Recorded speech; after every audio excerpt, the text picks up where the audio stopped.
Souriez à l'effet caribou avec les dentistes et hygiénistes des cliniques dentaires Adam. Adam.ch.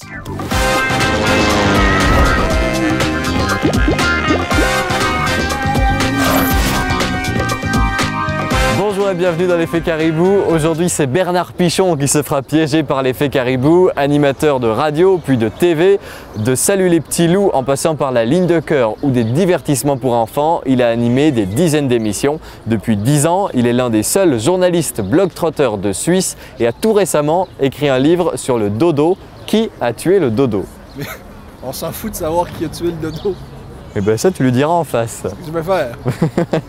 À partir de maintenant, Louis-Maxime s'appelle Marc Michaud. Il est journaliste pour une grande chaîne de télévision au Canada. C'est en tout cas ce que croit son invité, Bernard Pichon. Mais le journaliste suisse, si habitué des médias, va-t-il se douter de quelque chose face au caribou? On va très vite le savoir.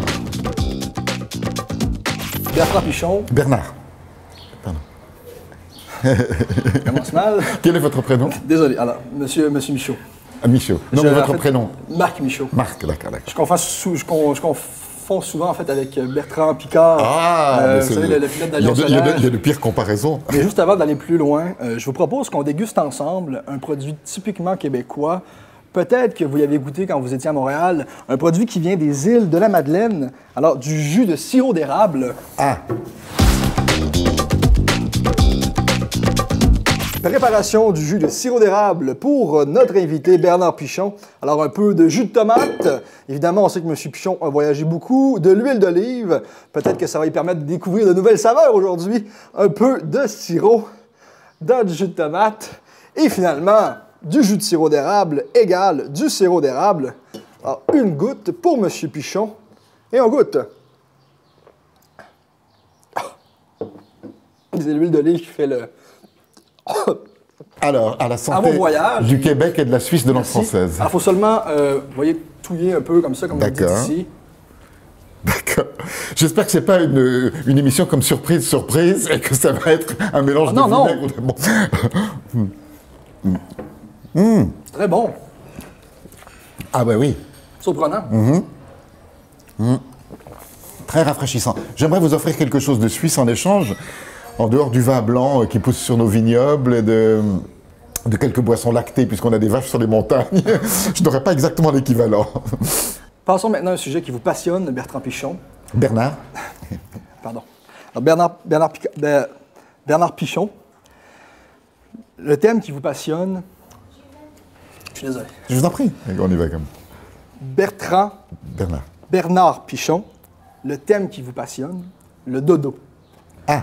Vous avez écrit un livre là-dessus. Oui. Est-ce que tout le monde sait bien au Québec ce qu'est le dodo? Le dodo, bon, on le voit entre autres dans l'ère de glace. Voilà. Et puis dans le film Pirate bon à rien, qui est sorti récemment, un film fait avec des personnages de pâte à modeler qui a un succès international et où les pirates qui sont pas très futés le confondent avec un perroquet.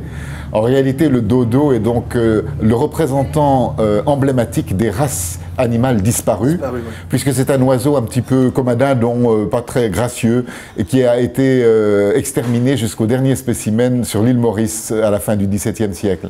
Mais Bernard Pichon, c'est la crise en ce moment, oui. Crise financière. Vous ne pensez pas que les gens ont autre chose à faire que de se demander qui a tué le dodo? Non, je pense que ça n'a pas de rapport. Je pense au contraire que si la crise arrive, elle aura aussi ses influences sur l'écologie. Parce que moi, personnellement, j'ai parlé avec des gens que je connaissais. Moi, personnellement, je m'en fiche de savoir qui a tué le dodo. Et je pense qu'il y a des gens avec qui on a discuté également, qu'eux aussi se fichent de savoir qui a tué le dodo. Je vais vous dire pourquoi ils ont tort. Parce que nous appartenons, nous aussi, à la fin de cette chaîne animale. Et quand nous dédaignons la disparition d'un élément de la chaîne, c'est notre propre avenir que nous dédaignons. Monsieur Pichon, vous êtes un être intelligent, vous êtes un homme intelligent. En ce moment, vous pourriez servir votre pays, aider les gens en fait en pleine crise, au lieu que d'écrire un livre sur qui a tué le dodo. Vous voulez me dire à ce moment-là qu'on ne devrait pas écrire de romans non plus? Quel sens ont les romans à l'époque de la crise? Est-ce qu'il faudrait fermer les opéras parce que nous sommes en crise? À quoi ça sert d'aller à l'opéra? Moi, je trouve ça dommage. Mais écoutez, je ferme la parenthèse. Oui. Avez-vous une autre question? Des collègues à vous ont dit à la radio que vous étiez alcoolique. Et ensuite, vous avez voulu nier. Alors, pourquoi pas avoir avoué franchement C'est à mourir de rire ce que vous me dites. Il faudrait que vous soyez renseigné un tout petit peu plus précisément. Depuis toujours, je ne bois que du jus de pomme ou du jus de fruits. Et on dit faute avouée à moitié pardonnée. Non, non, non, non. Il y a des émissions d'humoristes qui font des plaisanteries sur les gens. Et donc, ces gens savent depuis toujours que je n'ai jamais bu une goutte d'alcool, même quand j'étais enfant, ni etc. Je ne bois que du jus de fruits. Et donc, dans leurs émissions d'humour, pour prendre le contre-coup, ces gens-là font des plaisanteries et disent « Ah, Bernard Pichon, nous l'avons vu l'autre jour, comme d'habitude, il était ivre au fond du bistrot. » Donc, je n'ai aucune raison de démentir le fait que je suis alcoolique, puisque je ne l'ai jamais été en réalité. Je n'ai jamais bu d'alcool et je n'en boirai sans doute jamais. Vous avez longtemps animé La Ligne du cœur.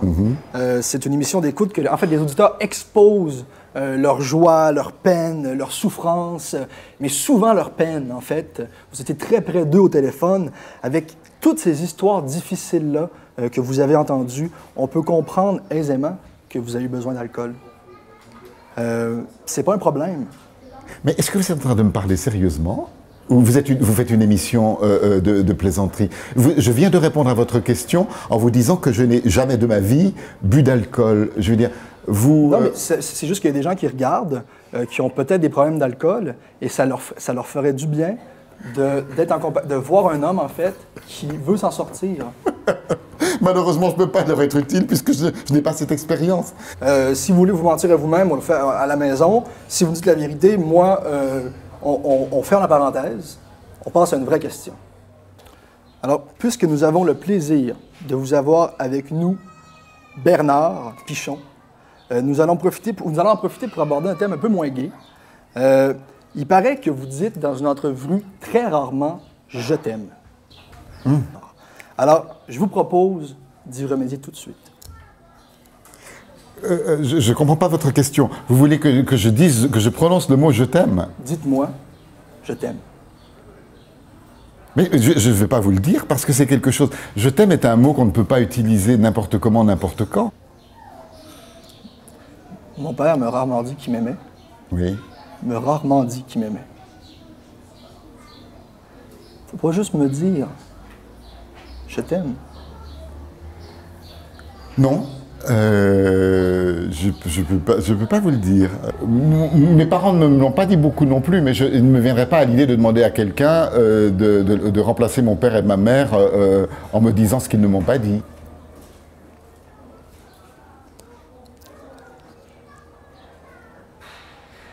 On termine avec notre question vérité. C'est un rituel ici de poser une question, finalement, on finit avec la question rituel vérité. Alors, jurez-vous de dire que la vérité? Ah ben oui, sinon je ne réponds pas. La vérité ou rien. Êtes-vous alcoolique? Non. Comme vos collègues l'ont dit à l'antenne? Non, absolument pas. Je ne connais pas le goût de l'alcool. Vous me décevez? Écoutez, monsieur, je crois qu'on va peut-être s'arrêter là, parce que l'une des qualités du journaliste, c'est d'écouter.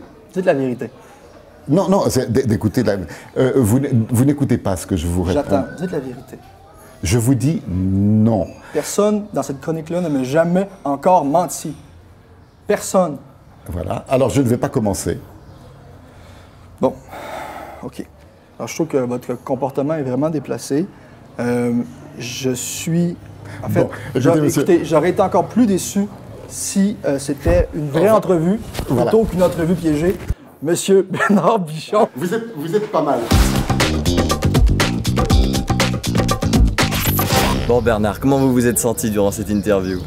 Je sais que je suis un bon client pour les farces parce que en dehors des caméras, mes amis se plaisent à m'attraper au téléphone. J'ai chassé, ça c'est vrai, le mensonge, enfin j'essaie de le faire en permanence, et la peur de ma vie. Et donc je ne pense jamais au mensonge en premier. Je pense toujours à la vérité, ce qui fait quelqu'un de très premier degré. Ouais. Vous êtes la cible parfaite. Je crois que oui, ça va donner des idées à d'autres. Hein. Attention, si vous êtes un peu connu en Suisse romande, le caribou va encore frapper. Le caribou est un animal sournois.